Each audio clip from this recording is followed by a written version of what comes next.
You hear about that big study claiming big tech really doesn't favor liberals? It was funded by a big tech liberal. Bet you won't find out that fact in any of the mainstream reports.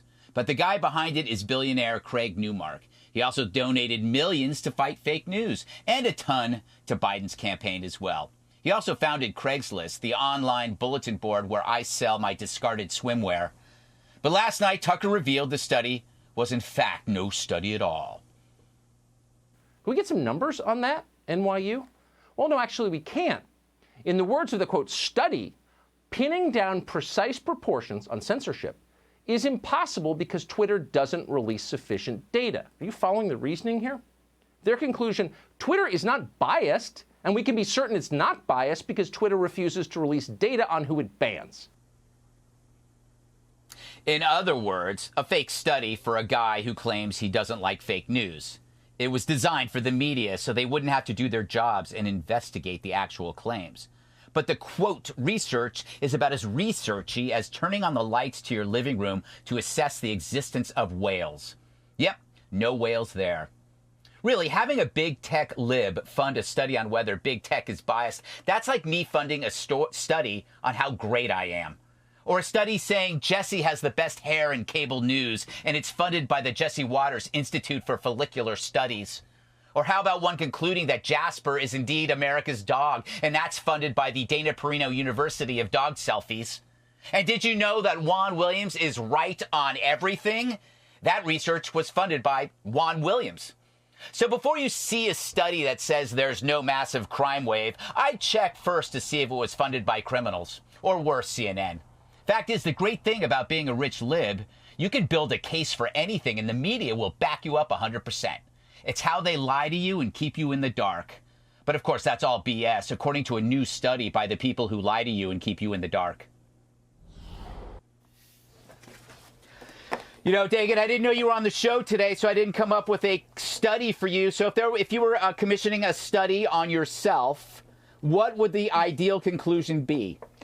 That I speak the proper way, and dropping your G's is the way that everybody should pronounce words. That I'm speaking Yes. the King's and the Queen's English over here. I don't know what y'all are speaking. Are you surprised by this finding? Not at all, because you're actually describing what I'll call the left-wing nut armada. You've got the tech industry, and with the tech monopolies, they're all powerful and unchecked, along with the media, along with academia, and then the government. And they feel they don't have opinions, mind you. They're right, they're correct, they're just, and they're moral. There is only one legitimate point of view, and it is theirs. And if you don't fall in line with them, if you don't agree with them, you're wrong. And now they're so emboldened and aligned with one another, they will also destroy you.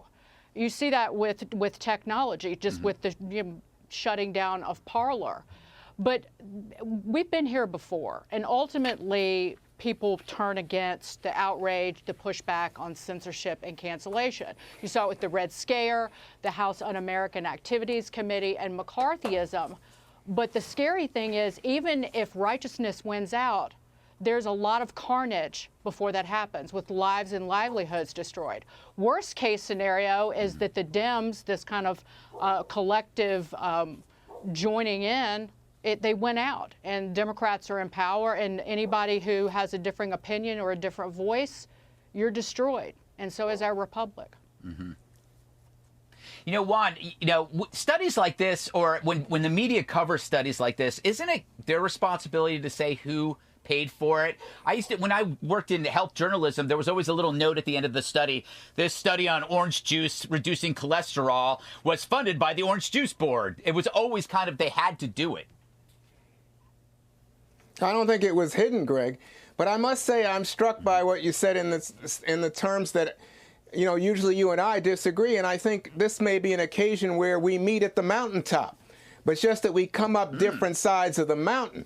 Because from my side of the mountain, I think that big tech, with its ability to tell us how to think, what to buy, how to vote, I think that is too big, and they need to be regulated, in some cases maybe even broken up, but they certainly need some kind of interface with the public so that public understands what's going on and why they do what they do and when they do it. They're too powerful.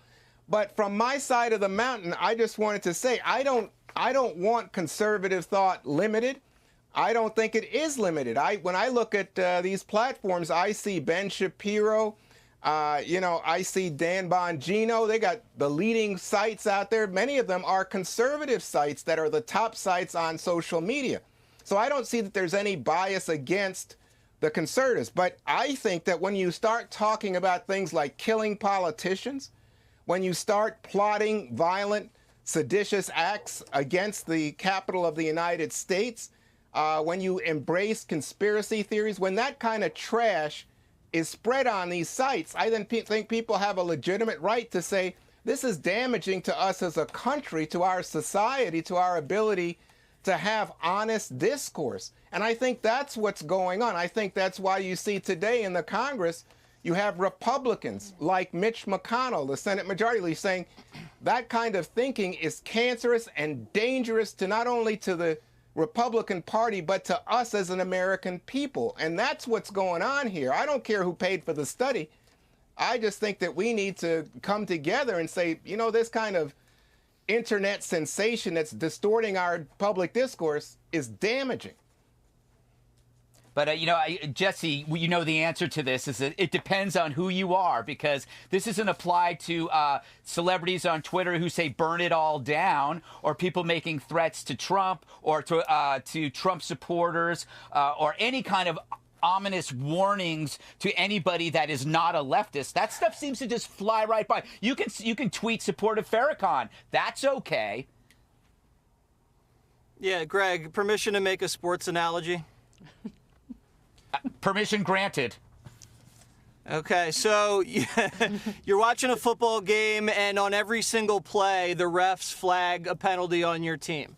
They never throw flags at the other team, and you get blown out. And at the end of the game, the announcers come on the air, and they say, wasn't that a very well-called game? And then you find out the announcers are on the payroll of the other team. That's how rigged this is. I can't name one liberal who's been flagged or censored on social media. I mean, one named Bongino and Shapiro, they've been flagged and censored.